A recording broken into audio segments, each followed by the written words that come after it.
Hello YouTube, it's Dave again, and we're starting off up in the sewing room today, but we're going to move down to the house here in a couple of minutes.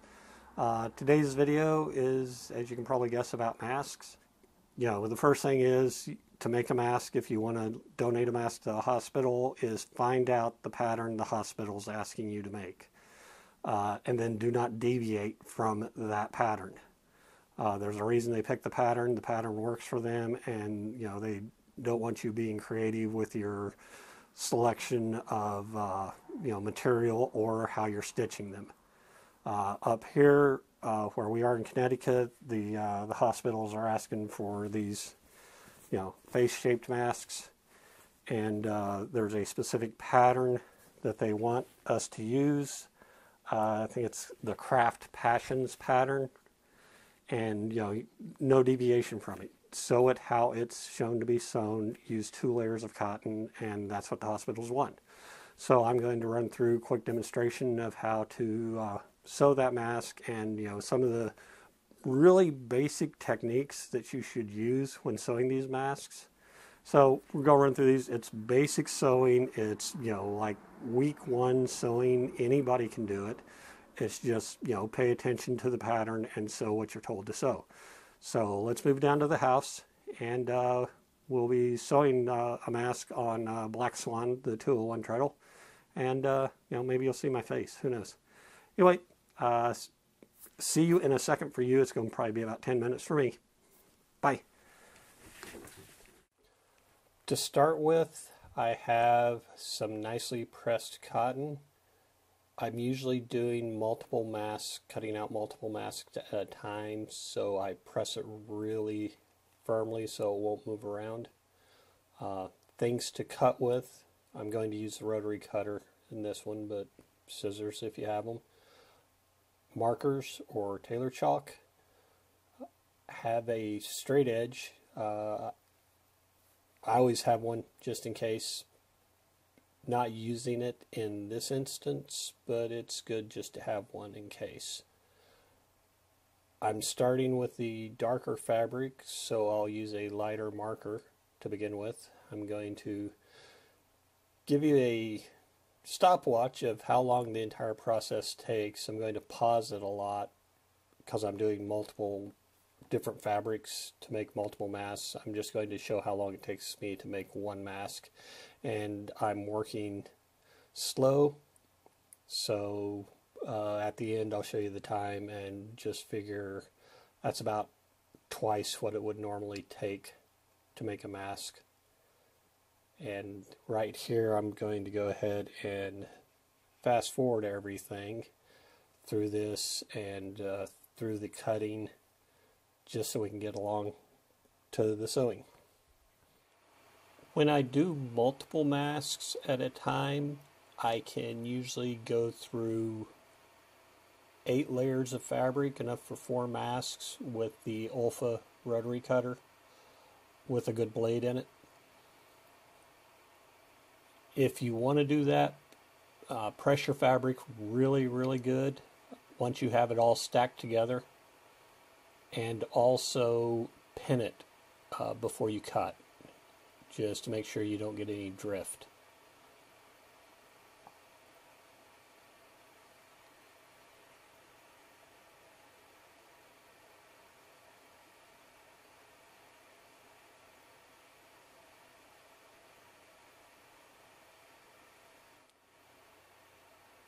And those are our pieces, so let's take them over to the sewing machine and start stitching them together. One thing I should stress is how important accurate cutting is. If you mess up on your cutting, you can wind up with just really bad seams as you try to keep your 1/4 inch distance from a cut that's all over the place. Also, your 1/4 inch here is very important as well. You don't want your seams wandering, between 1/8 and 3/8 of an inch. You want to stay dead solid on a 1/4 inch.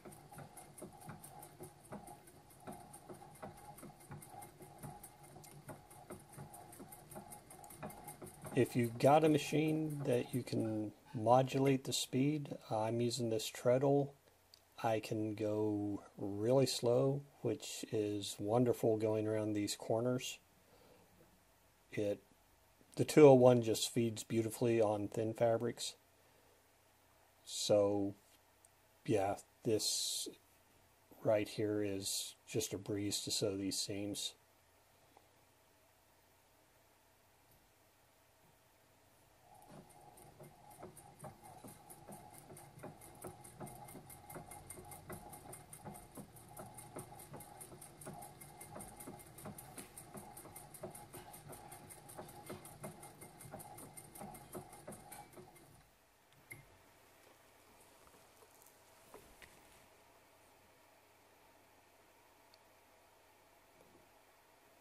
Now that we have the initial seam sewn, if you had ironed your fabric on the crease and then cut using the crease as your separator between your two sides, this is where you'll trim that or separate them. Just be sure you cut right on that crease. And I'm not moving this fast, I'm just fast forwarding it so we can get through it. And then it's going to be time for us to do our top stitching. So this first seam I top stitch at 1/32 of an inch. With an old Singer like I have with that presser foot, it's just on the line between the presser foot and the needle, and so it's pretty easy to follow that. This is one of the things I've seen more than a few people just ignore this top stitching, and it's really not an option. The top stitching is there to secure your seam and to strengthen it. If you're not putting this top stitching on, your mask will just be a little bit inferior and more prone to unraveling. If a stitch breaks, it'll just separate and come apart right on that seam. So stress that you need to do your top stitching. Now, modern machines, I don't know if you can measure to a 32nd of an inch on a modern machine. You might have to top stitch out to, I wouldn't top stitch any more than 1/8 of an inch away from the seam, just because it doesn't look as good, and it really, if you start going any further than that, you may not catch both of the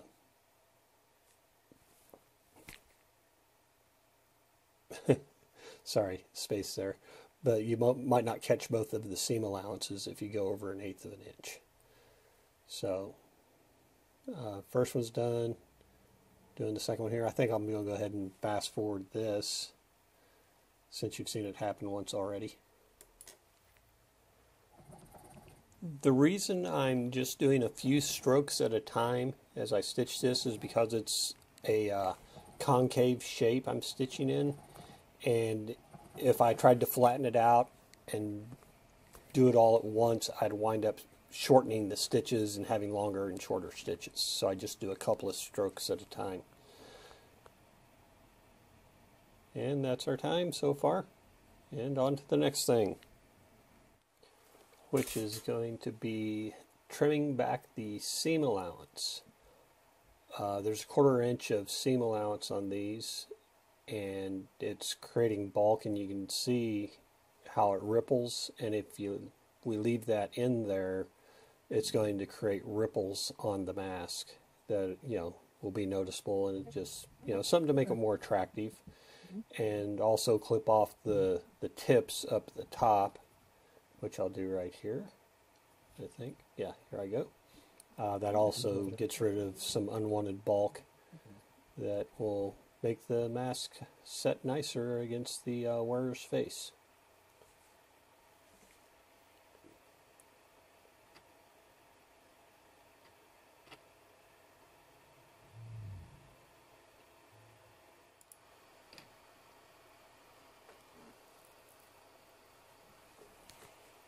Now that we have our top fabric and our liner completed, it's time to put them together, right sides together, and pin them down. So I'm fast forwarding this because pinning garments together takes forever. Just remember here you're aligning the seams, not the top stitching. So make sure you get the seams lined up and pinned together. And take your time, get everything really even. I recommend watching the Great British Sewing Bee while you're doing this. Just look up and every once in a while see what's going on, listen to them talk, because pinning takes a while and it can get kind of mind-numbing if you don't have anything to distract you. But you don't want to be too distracted because you want to get all this stuff lined up very, very well. This is one of those things where if you aren't careful, aren't paying attention, and you get all out of a line and everything, your finished product just isn't going to be what you want it to be. So now it's time to stitch our garment together. So if you notice here, I start at the center line. My instruction for sewing has all been in garment sewing, and one of the rules I learned for garment sewing was you always sew from the center out. So like if you're sewing a pair of pants, you would sew from the center of the crotch up the back and up the front. You wouldn't do a seam going from the back all the way around to the front, because even with a wonderfully feeding machine like 201, your presser foot is actually pushing the fabric away from the direction the feed dogs are feeding. So it might just be a very minuscule amount. It might just be 3 or 4 threads from the time you get from the side to the center seam. But those 3 or 4 threads will really be noticeable. So if you start from the center seam and you've got your center seam lined up, perfectly already, starting from that point, you aren't going to push it out of alignment as you sew. Another thing people are probably noticing if you know how to sew is I am not setting my seams right now after I stitch them. That's because I'm going to set them all at once at the end. And then one more thing, and this is for new sewers, back to new sewers. I have talked to people and they talk about how many back tacks they have to do on these masks, this style right here. But really, with this mask, until we do the last 2 lines of stitches, there is no need to back tack any of the other stitches you do. All the stitches will hold each other in place because you stitch over each line of stitches. So back tacking serves no purpose until the very end. And if you back tack, all you're doing is adding bulk to your garment. So anytime you're going to stitch over a seam, what you do is you just run your seam, or you run your stitches out a little bit so it won't separate, right at that point.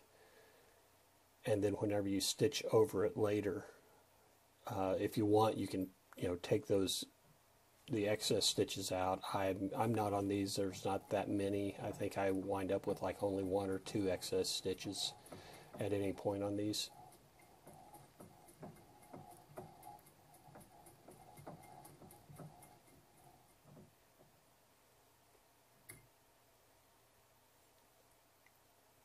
So when I do start at the center line, I do cross a couple of stitches from the previous.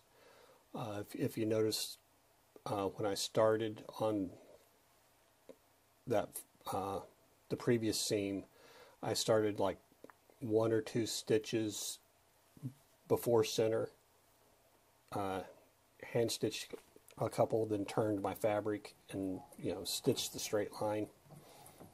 That just gives a little bit of security, but it's just like 1 or 2 stitches that I do. Going back to the presser foot on the 201 and all old Singers, that left finger is actually 1/4 of an inch wide. So if you have an old Singer and you just run it right on the edge of that presser foot, you will get your 1/4 inch seam allowance on that. So there we go. We now have a piece together garment, and we're ready for our next step, which will be trimming the threads that are in excess and then some more pinning.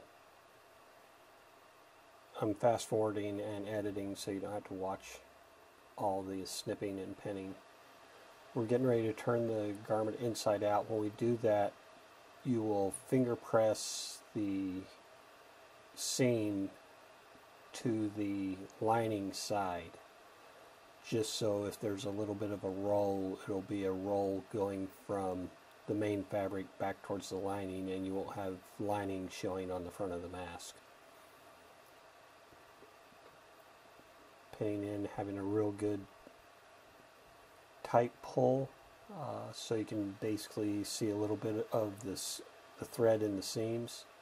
And yeah, I did 10 pins. I just showed 2, but I've pinned all the way around. Another good time to watch some Great British Sewing Bee. And now we're getting ready to do our final top stitching.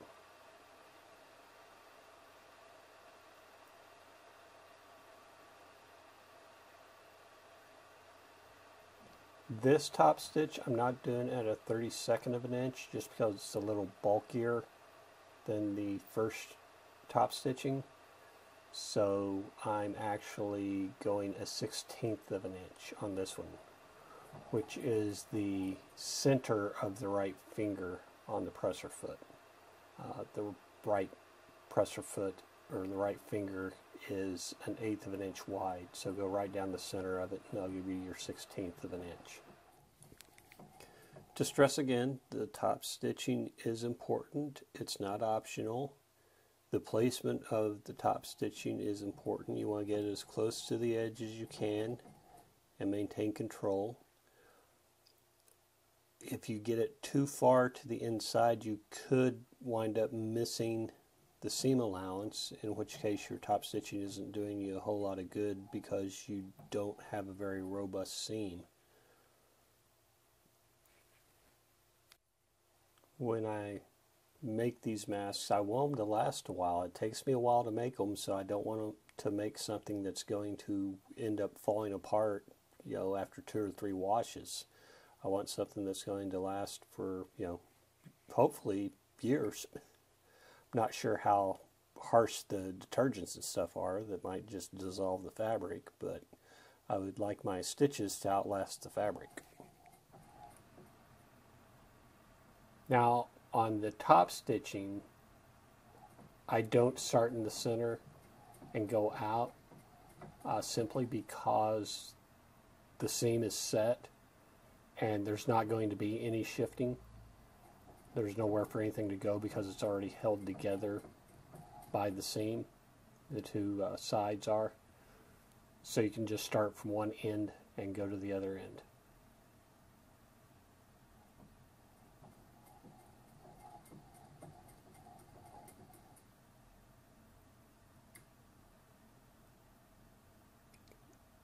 This is going pretty slow just because I have so many pins. It's a where do you want to spend your time issue for me on this.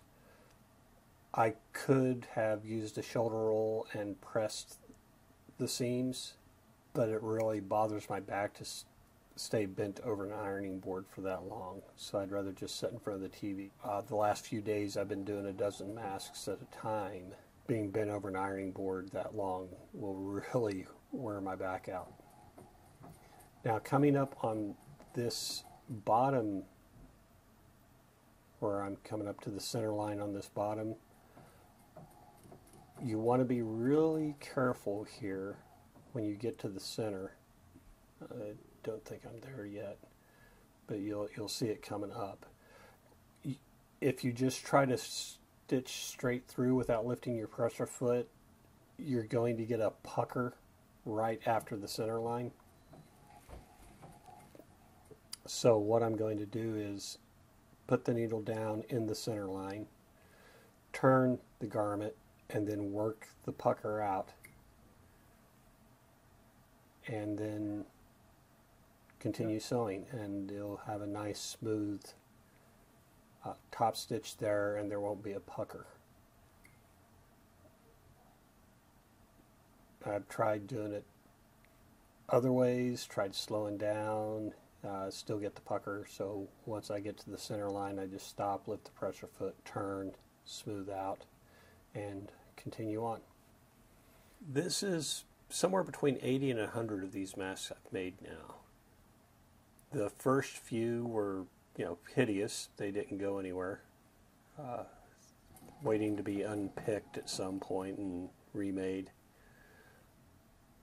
So don't feel bad the first few you make if they come out bad. You just set them aside, keep practicing, and eventually you'll start seeing improvement.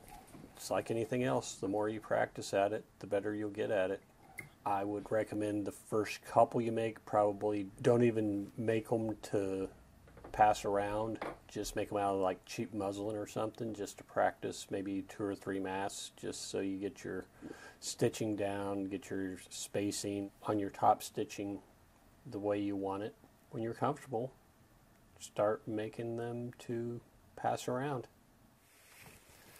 So the end of the video, the wheels kind of come off here.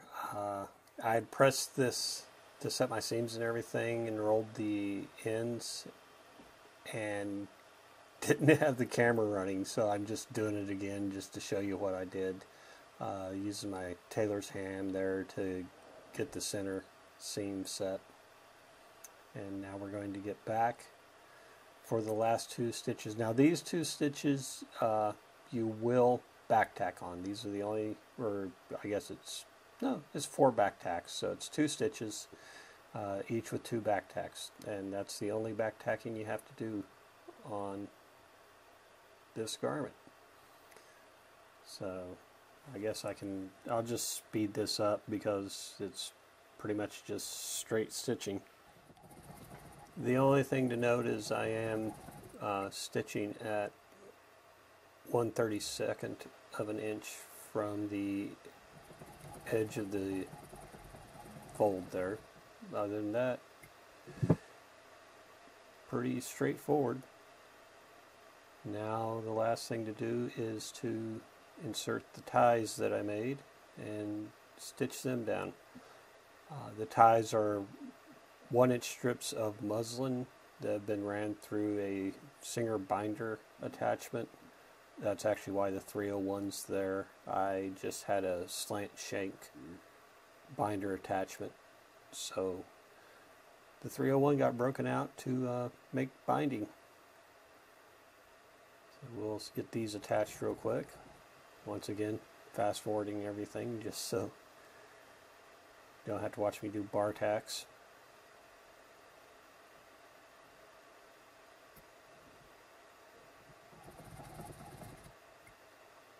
Two more and we'll have a functioning mask.